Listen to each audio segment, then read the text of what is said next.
All right, welcome back. Today's a crypto day. We've got a lot of volatility on the chart, but the big news is that we've got approval of the spot Bitcoin ETFs. So we'll talk about this in a minute, but let's go over the news. ETF approved. Ethereum is probably next on the list, and we've got the Bitcoin halving coming up. Halving, however you want to say it, coming up in 100 days. Now let's talk about that real quick. I've mentioned this before. We've got the big news with the spot ETF. Now that's out of the way. Good. Move on. It's too much drama with all that. Here's the big picture, the 4-year cycles. These yellow lines are when the halving, whatever you want to say, that's when that occurs. Again, that's when the supply output is cut in half. Bitcoin is a program, it's math. And every 4 years, the amount of supply that is put out is cut in half.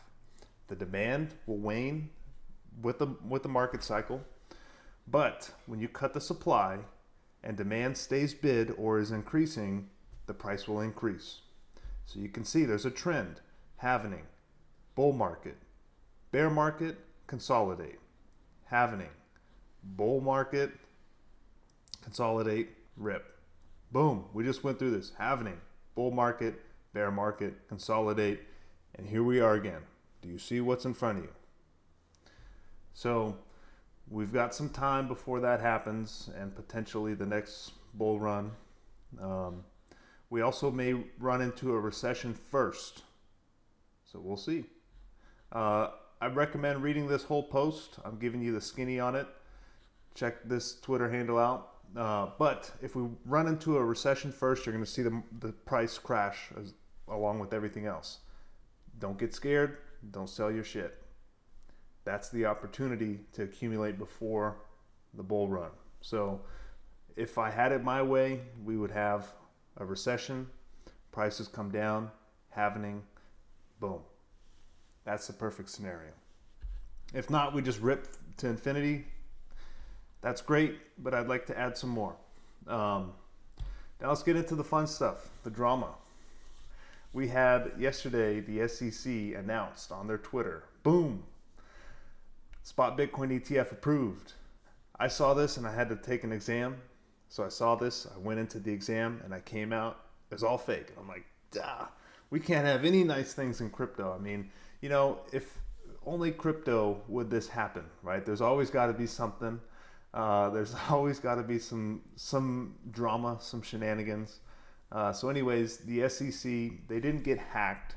What happened was they didn't have two-factor authentication on their Twitter handle, and someone was able to weasel their way in and posted that. So it's not so much a hack as it is incompetence on their part, which is funny, but it's more sad at the same time because these are the regulators that are supposed to protect us from the fraudsters out there, the Enrons, the Madoffs, the Sam Bankman-Frieds, the Celsius, the Voyagers, all that, right? So hopefully we get some more competent individuals in there, but I'm not holding my breath. I'm going to be an adult and I'm going to watch out for scams the best I can. So that is a little bit of a wake-up call to everybody to don't just trust the regulators that they're on top of everything. They miss a lot. They can't even control their Twitter handle. How are they going to protect you? That's all I'm going to say. Leave it at that. But let's go back to the spot ETFs. So there's a lot of different products. In the blue there is the ticker. And on the right of that is the annual fees that they're going to charge to hold that fund. So it's going to be a price war. And I would say in a year, you're going to see these down to 4. The losers will fall out and close the fund. The winners will eat them up. So again, I did pass my exam. So today's going to be a special celebration. We've got pass my exam. We've got spot ETF. And we're also going to cry a little bit for Pete Carroll. I'm a Seahawks fan, so that's a bummer, but can't have it all. So, not a financial advisor yet. Do your own research. if you want exposure in your brokerage account to Bitcoin, read over these products.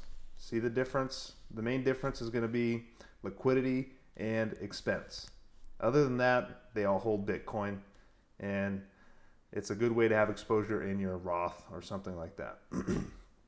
So other than that, there's not a whole lot to talk about. We can talk about the price action. It's going to be volatile. It's going to be ups. It's going to be down. I think the really interesting thing, holy cow, we're moving now. We are moving. This is what's really interesting, is Ethereum is starting to, gosh, it's going to be a good celebration today. So Ethereum is moving on the speculation of they're going to be the next to have an Ethereum ETF. So the goal is eventually in your brokerage account to be able to buy Bitcoin and buy an Ethereum and all the other coins maybe down the road, but definitely the big two. So you're seeing people front run that because it probably won't be too long until we see an Ethereum ETF.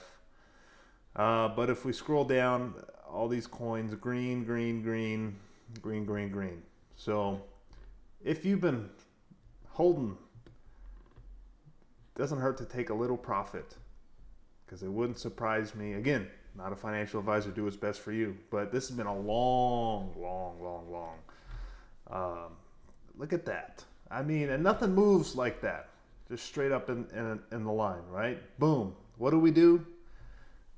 We do not buy big green candles. So the volume's great. This is Ethereum, which is funny because the Bitcoin ETF, it's good to see it move. But I'm rambling at this point. I'm excited. But tomorrow it could all go back down. So anyways, we're in the 4-year cycle.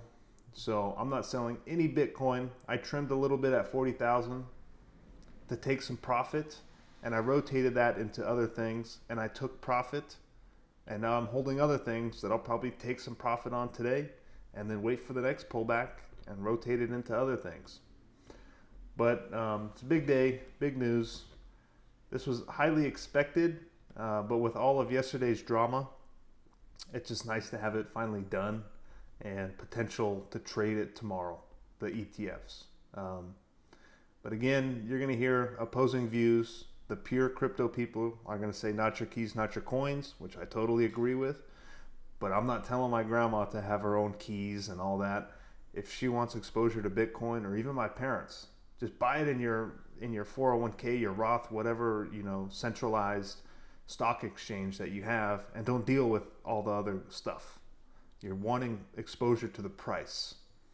But if you're going to use it for, degenerate stuff on exchanges like I sometimes do, or if you're going to use it for payments, you're going to want to have a hard wallet or a mobile wallet or something like that. But that's a different video. Today, we're celebrating the ETF.